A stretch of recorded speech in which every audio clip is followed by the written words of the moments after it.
You see this, ladies and gentlemen? This is my ranting hat. And from this moment on, whenever a rant is imminent, this hat will be making a very prominent appearance. So, if you find yourself offended by copious amounts of swearing and vitriol and criticism, I suggest that you turn off now.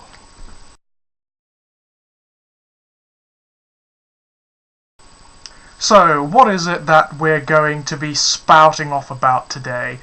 Today we are going to be criticising easily one of the most rancid films I have ever seen in my entire life. And before I even begin, I want to make it clear that I did not go to see this film by choice. I had to go as a matter of work. Someone who I look after wanted to go and see it. Therefore, I was forced to sit there, arse and brain growing numb in synchronicity, balls shrivelling in sheer horror at the boredom of it all. I am, of course, referring to, as the title suggests, Prince of Persia. Now, anyone who knows anything about this film will be aware that it is a computer game adaptation. Prince of Persia is one of those computer game franchises that has a much longer history than many people actually realise. The first Prince of Persia was released donkeys years ago. Back when I was like 5 years old. I think it was released in the early 1980s on various home systems, and it was pretty good. Since then, the franchise has been resurrected and tweaked and changed and transformed, and it's one of those franchises that you think would actually make a fairly good film if you play the computer games. The computer games have decent plots, okay characters, usually quite good visuals and physics and all of that sort of thing. They're okay, they're sort of fairly decent adventure platform games, and you'd think they would make fantastic movie fodder. However, the old tradition of filmmakers being genetically incapable of translating the video game to the big screen holds lamentably true in this instance, I'm afraid. Prince of Persia. I must admit, my suspicions were first aroused when I first saw the stills from this movie and heard about the production. My first problem was the principal cast, Jake Gyllenhaal as the eponymous hero. I don't mind Jake Gyllenhaal at all. Ever since I saw him in Donnie Darko, I thought he's actually pretty superb. He's done some wonderful bodies of work. He has an interesting quality about him. However, he is so wrong in this role. The clue is in the title, isn't it, ladies and gentlemen? Prince of Persia. Last time I checked, people from Persia, people from ancient Persia, were not white, blue-eyed Americans. They were not white, blue-eyed Americans who do painfully bad pseudo-English accents. That's the first problem. And I thought they might get around it perhaps by, I don't know, using some kind of makeup or effect or something. No, they don't bother. They leave him with white skin and blue eyes. And it isn't really explained. He's just there. Pretty dreadful. But that kind of thing can be incidental if the film is good. If the film was any good, if there was something else to redeem it, then that would have been incidental. It's something that doesn't really matter. Instead, what we are treated to is what I can best describe as...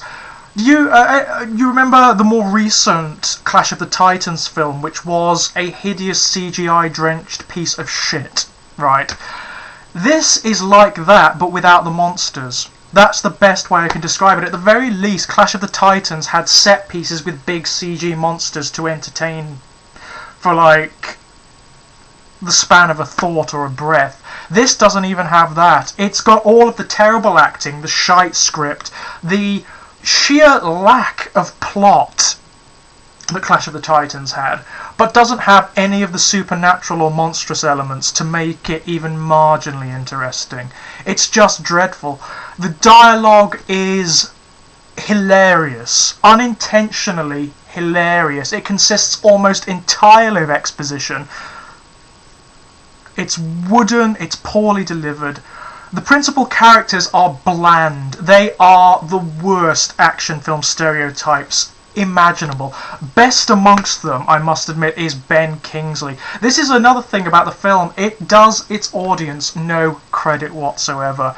Ben Kingsley turns up, right? Not only is he Ben Kingsley, he's bald. He's bald Ben Kingsley. He's got a beard. He's bald Ben Kingsley with a beard. Not only is he bald Ben Kingsley with a beard, he wears purple robes. So not only is he bald, bearded Ben Kingsley, he wears purple robes. Not only that, he is the Grand Vizier. Bald, bearded, purple-wearing Ben Kingsley as the Grand Vizier. He's also the brother to the king. Bald, bearded, purple-wearing Grand Vizier, brother to the king, Ben Kingsley. And we are expected to believe that he is not the villain. I mean, fuck right off. The film it tries to steer you in the wrong direction in the most clumsy, ham-fisted way imaginable. It tries to make you think that one of the handsome, young, long-haired lead characters is the villain. And if it did that, if it turned out that he was the villain, then it might have had something to it, because then it would have been slightly subversive of this particular genre. But no, it's a pile of shite. It does the most predictable thing imaginable, and of course it turns out that Ben Kingsley wants the throne, he's jealous of his brother, blah blah blah blah blah blah blah blah blah, and he ends up framing Jake Gyllenhaal, who is for no good reason whatsoever. He starts out as a sort of street urchin. He is adopted by the royal family and becomes a de facto prince, hence Prince of Persia. That's about as much plot as you really get from this film. The rest consists of really poorly done action set pieces with a little bit of very humour thrown in. There's a tacked on romance, of course, which goes beyond the boundaries of just being bad and into the insulting, because the woman who falls in love with Jake Gyllenhaal, he is responsible at one point for the slaughter of her entire people. Yeah, but she ends up falling in love with him anyway, after a bit of, you know, little fumbling misunderstandings. They have that kind of relationship where she hates him initially, and then, owing to being in the desert alone with him for a little while, she starts to develop feelings for him and realise that, oh, he's not such a bad guy after all. Oh, Christ. Thrown into this, we have what is undoubtedly one of the worst MacGuffins I have ever seen in my life. It's a dagger. A dagger that, for no good reason, can control time. Yeah, you put sand in it, you press a button that's on its hilt, I'm not making this up, and the wielder can stop or reverse time.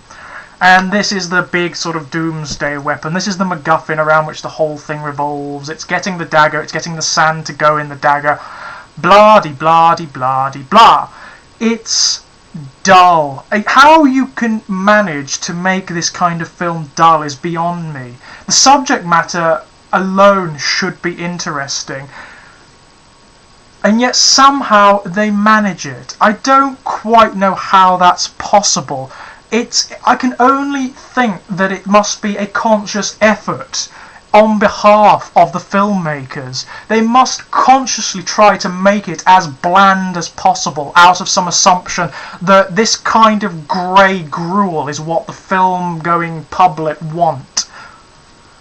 And when you compare and contrast it to the likes of Inception, which is currently in cinemas, which it does bear some similarities to in certain respects, in that it's a big budget action film, there simply is no excuse. Inception, like all of Christopher Nolan's films, is a kind of Trojan horse. It masquerades as this big action blockbuster, but what it actually is a philosophical existential treatise, just as The Dark Knight masqueraded as a comic book film but was actually a morality play.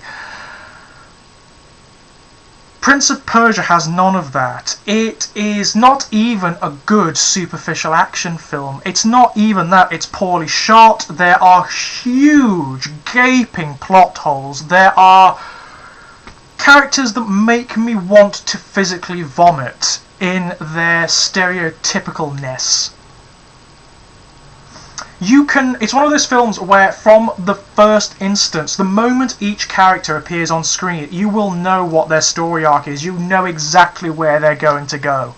Because it could have, ironically, being based on a computer game, it could have been written by a computer. If all of the film scripts from bland, superficial action films had been fed into a computer, I'm fairly certain it could have come up with this script. It's diabolical. And had I my way, I would charge everyone responsible for crimes against narrative. Not to mention my arse and my brain that had to sit there and endure the fucking thing for 3 hours.